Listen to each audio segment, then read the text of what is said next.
Hi everybody, this is Oksana. Today we're going to be making this crescent moon shaped ring.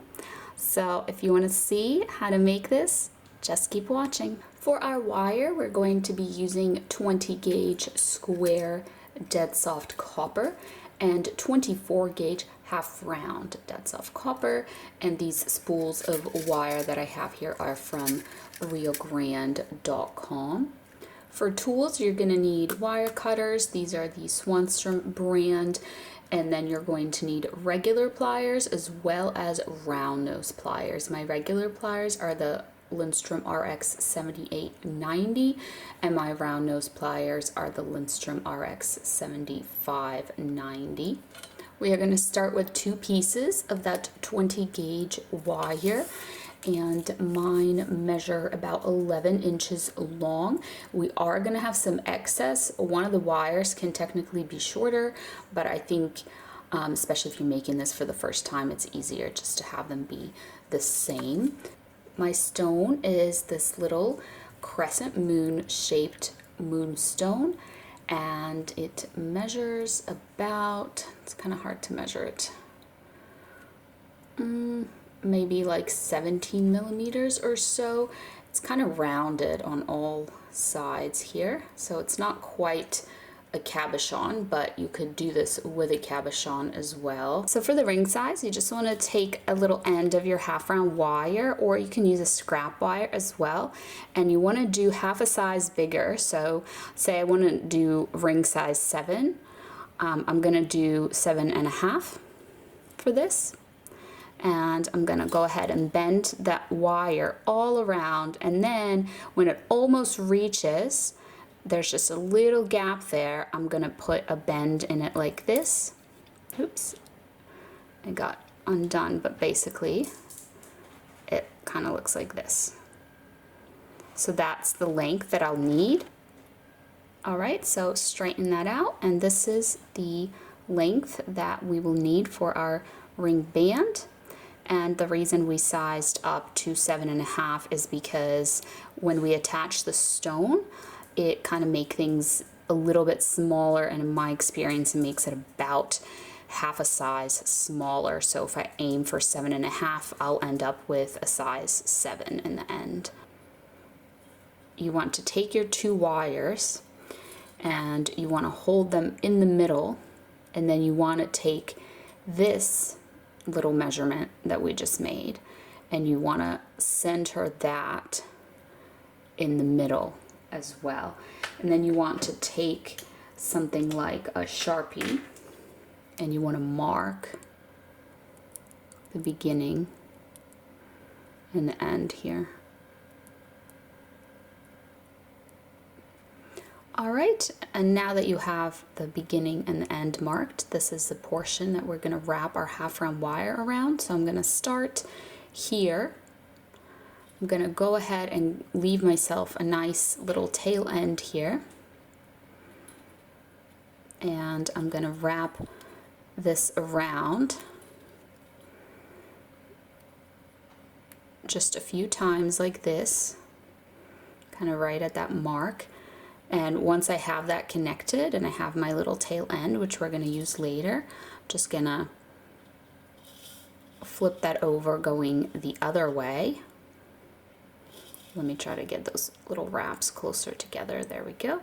And now I'm going to be guiding with this hand and turning with the other hand. And if it slides, you can just put it right back to that little mark that you made. So guiding and turning, just like this, and you can see it's adding. Oh, wants to slide around, so just keep putting it back. If it is a real problem for you with the sliding, what you can do is just take your pliers and just press down on that, and that'll kind of lock it in place a little bit more.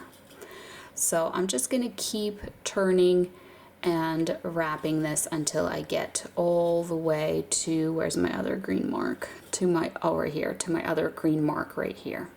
I'll just do this real quick off camera because this is just going to be boring to watch. Alright, so once you do that whole length, just leave yourself another long tail end, like 2 inches or so, and just trim the wire. So now you have 2 tail ends and that little wrap there from one of the points that we marked to the other. And then just press on that whole thing as well.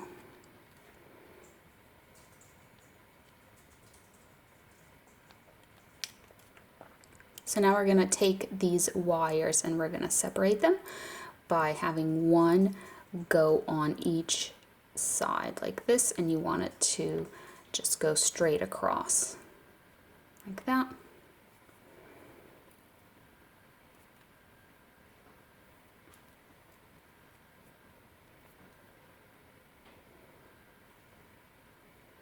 And like that. So now we're going to come over here and we're going to bend it around the size that you are doing. So for me it was 7.5. So just bending that around the ring mandrel, and I'm just going to flip that over to the front. And then here on that size, I'm just going to press that down, and here's where you can see whether you have a gap that is just like a nice small size or whether it's a little bit too large. So if it ended up being a little bit too large, all you do is you just take the wires. Let me move that little tail end there. And you just start bringing them together like that. And then you're going to take your little tail end. That's why we have nice long ones, because we are going to use them for other purposes as well, not just this size adjustment.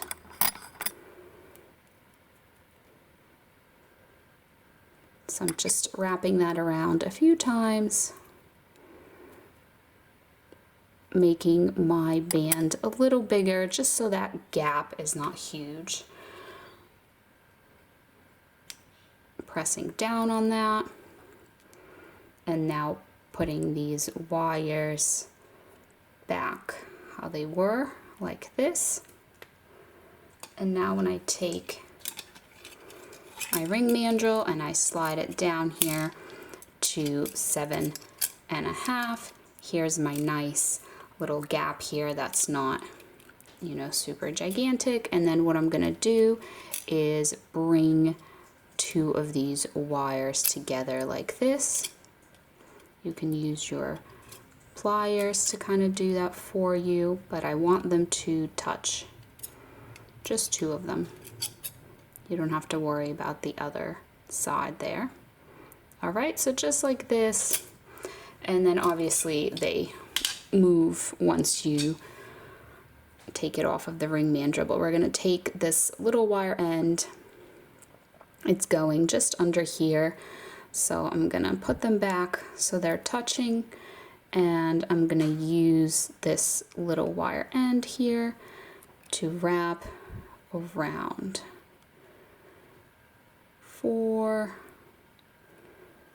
So I made about 5 little wraps, and then I'm just going to trim so that the wire end is here facing you, and I'm going to press down on that. That. And then I just noticed that this wire, because these are square, so they have like a flat side and then a corner, so this one was kind of turning, so I just, there we go, you want the flat sides together like that. All right, so these are going to be the excess that we're going to cut off. So you could have made one of the wires technically shorter, but it's kind of hard to get it to be the perfect size, so I'm just gonna cut them and have that excess left over. So we're trimming these, and we are left with these little tiny ends here. So the ends need to be just large enough to make a little loop or swirl with them. So I'm actually gonna trim them even shorter. it's almost like if they were to touch, like on the other side there, like this, you would trim them where they're touching. So now I'm gonna take my round nose pliers and I'm going to attempt to make a little loop here. Just move that tail end of the wire out of the way and a little loop. And now the same thing with that other one, a little loop going in the other direction there. This is a tight squeeze in there.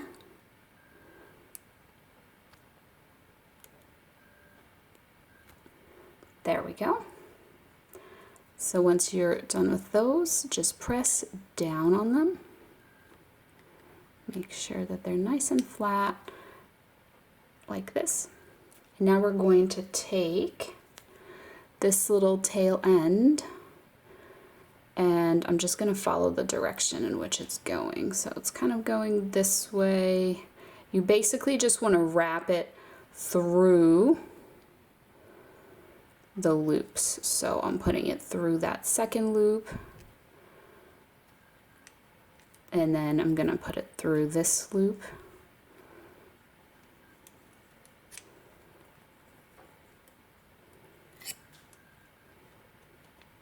So you can see that wire right there. I just connected the loops together. And now I'm going to wrap it around just this little edge here, because I basically want to trim it off now. But before I trim it, I need to wrap it around something, some single wire, a few times just to have it be nice and stable and connected, and so it doesn't unravel. All right, so I wrapped it around that little edge wire there, as you can see. So now I'm just going to bring it forward here and trim so that the wire end is here, because it will be covered by the stone. So press down on that. So I'm going to just double check my size one more time. 7.5 still. All good.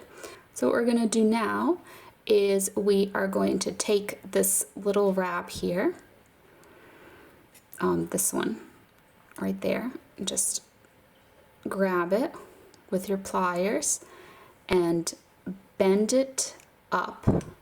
So it's just going straight up like this.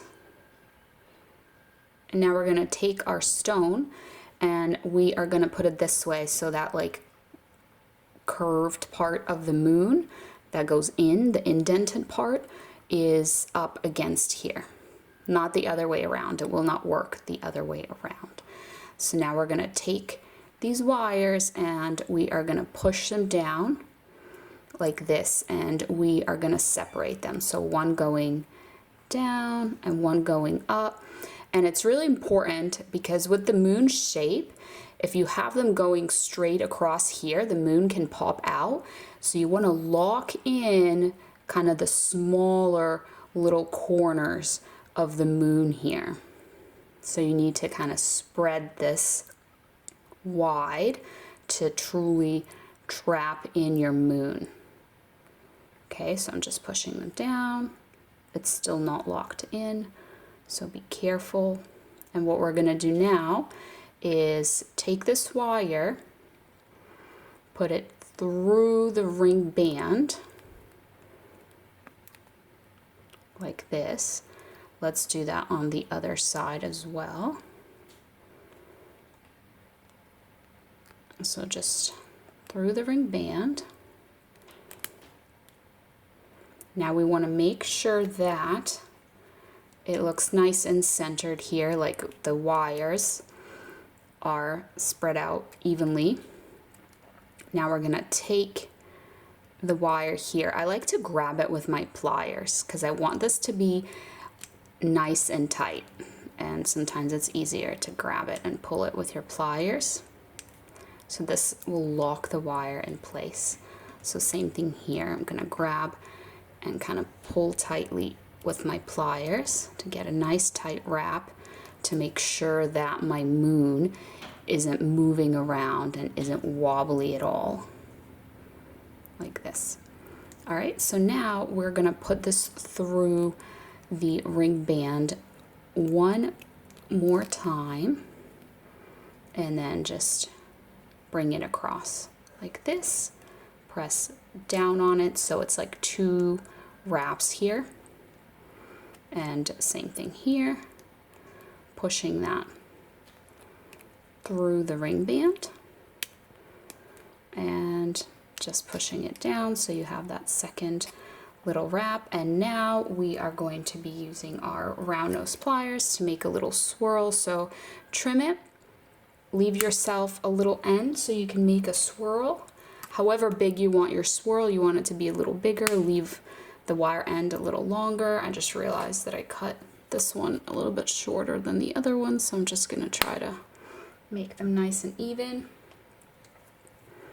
And now you just have to come in here. So mine are gonna be really small because I cut my wires quite short. So just using my round nose pliers, squishing the little tip of that wire, because that's just how I tend to make my swirls.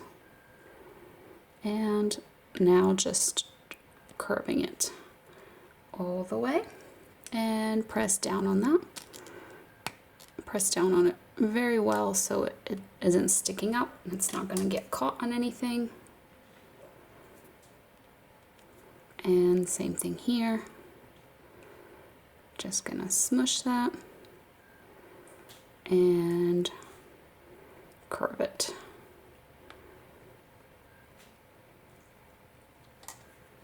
And let's grab our regular pliers now and press down on that.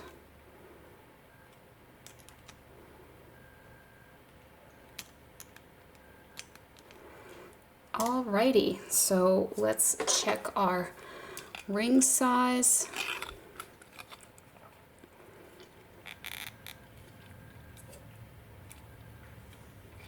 And it looks to be about a 7. And here's what that looks like on the finger. So that's it. That is the completed crescent moon ring. I hope you enjoyed this video. If you did, leave me a like and don't forget to subscribe to be notified of new videos, which I post every weekend. Thank you so much for watching, and I'll see you next time. Bye.